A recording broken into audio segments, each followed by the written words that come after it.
Welcome everyone to another lesson with me, Mr. Roundy. In this lesson, we'll be learning to solve equations with variables on both sides of the equal sign. Let's look at an example so you can see what I'm talking about. Here's our first problem. Our problem says 6n minus 1 equals 4n minus 5. As you can see, we have variables on both sides of the equal sign. This creates a problem when trying to solve the equation because when we're solving equations, we're trying to isolate the variable or get the variable by itself. But this causes a problem because we've got a variable on both sides. So the first step to solving a problem that has variables on both sides of the equation is to get the variables onto the same side. So I always like to look at my variables and see which one is smaller, and I like to move the smaller one to the side with the bigger one. So I'm going to move my 4n over to the side that has 6n. And to do that, my 4n is being subtracted by 5, but it's a positive 4n. So I'm just going to subtract 4n from this side, take it away, and I'm going to have to do it on this side because the subtraction property of equality says to do it on both sides of the equal sign to keep it equal.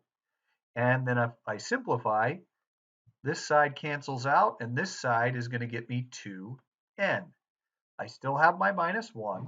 I have my equal sign, and I have a negative 5 or a minus 5 on this side as well.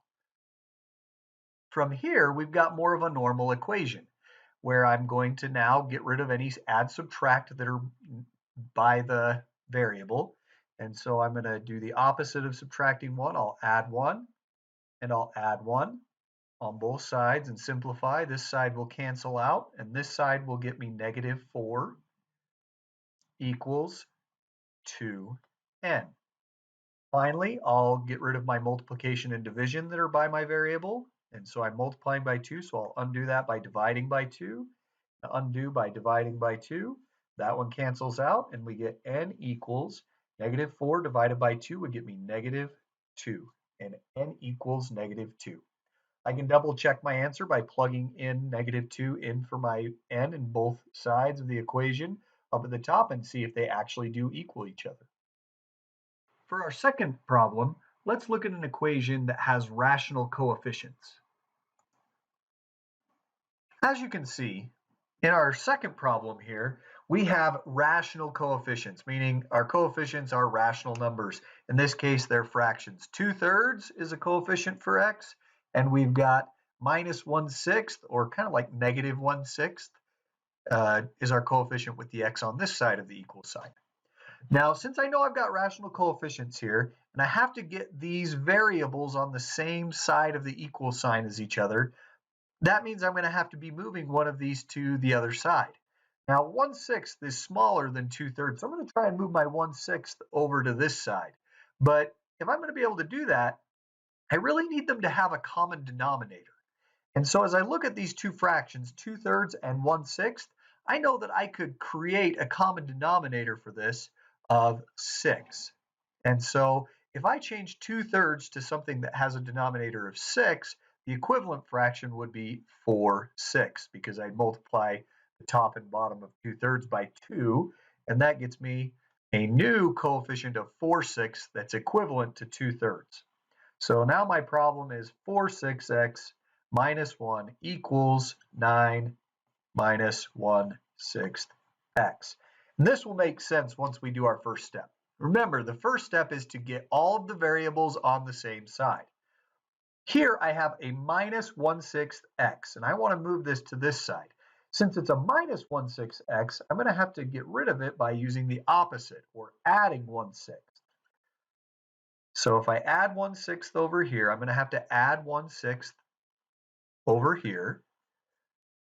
And when I go to simplify, it's going to leave me, these are going to cancel out. But on this side, I'm going to have 4/6 plus 1/6. And this is why we needed the common denominator, because we were going to have to add these fractions. And if they don't have a common denominator, we can't add them. So 4/6 plus 1/6 gets me 5/6 x minus 1 equals 9. From here, I can just continue to solve like I normally would in an equation. So I'm going to get rid of any add or subtract. So I have a subtract 1, so I'll add 1 and add 1. And that leaves me with 10. And I still have 5, 6. Now I'm going to rewrite my equation right over here. 5, 6x equals 10. Now I know I can get rid of rational coefficients or fraction coefficients by doing the multiplicative inverse. So I'm going to multiply by its reciprocal. So I'm going to times it by 6 over 5. And over on this side, I'm going to times by 6 over 5. On this side, when I simplify, it just cancels everything out.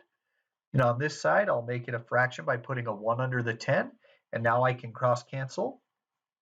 10 goes to 2, 5 goes to 1 because they have a common factor of 5. Now 2 times 6 is 12. And 1 times 1 is 1. But since it's a 1 on the bottom, I don't really need to write it because 12 divided by 1 is just 12. And my x equals 12 for my final answer. I can, once again, double check by putting it into my original equation and seeing if the two sides are equal to each other. For our third problem, let's look at how we might use an equation with variables on both sides to solve a word problem. Here's our word problem. Easy Car Rental charges $40 a day plus 25 cents per mile. Ace Rent-A-Car charges $25 a day plus 45 cents per mile. What number of miles results in the same cost for one day? To solve this problem, we've got to write an equation with a variable on both sides of the equal sign. Now to do this, I'm going to start out by actually just writing an expression to represent each of the car rental companies. The first car rental company says it charges $40 per day.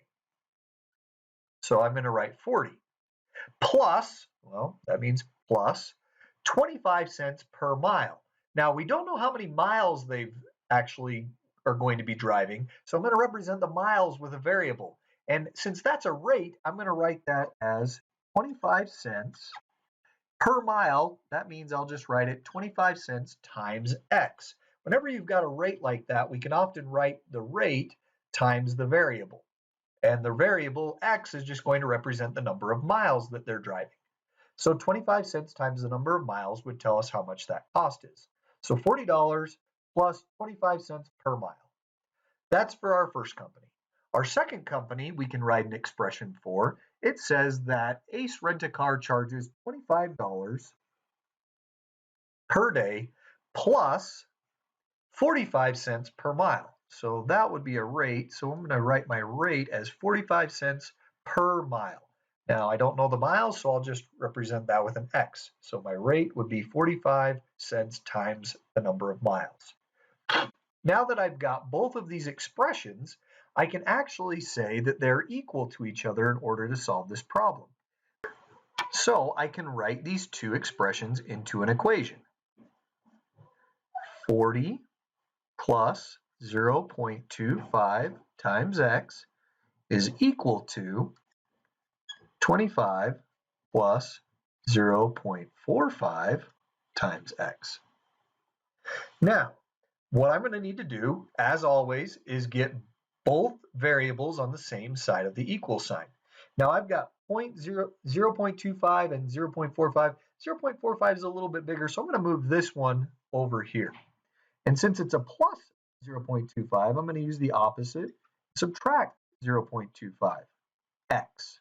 I got to remember the variable as well, because I'm moving the whole thing over to this side. Since I did that on that side, I'll do the same thing on this side.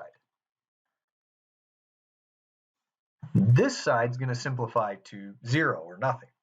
And on this side, I've got 0.45 minus 0.25. So that's going to get me 0.20x. And I still have my plus. That's a positive. So I'm still going to have my 25 here. 25 plus 0.20x. And we're going to have 40 over here. Now I'm going to start working to get my variable by itself. So my variable is x right here. And so I'm going to get rid of any add, subtract. And I've got 25 being added to my variable. So I'll subtract 25 and subtract 25. And that's going to get me 15. So I'm going to erase up here and give myself a little bit more room to write. So that's going to get me 15 right there. And that's going to be equal to 0.20x. Now I'm going to use multiplication and division to get my x by itself. It's being multiplied, so I'll divide by 0.20 and divide by 0.20. And that gets me 75.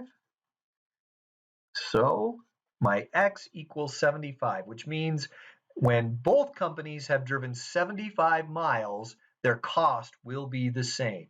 So when this company drives 75 and when this company drives 75 miles, they're both going to cost the same amount of money. And that is how I can use an equation with variables on both sides of the equal sign to solve the equation, or to solve a word problem, I should say. Well, that's the end of our lesson. I hope you have a better understanding of how to solve equations with variables on both sides of the equal sign. You have a great day, and we'll see you next time.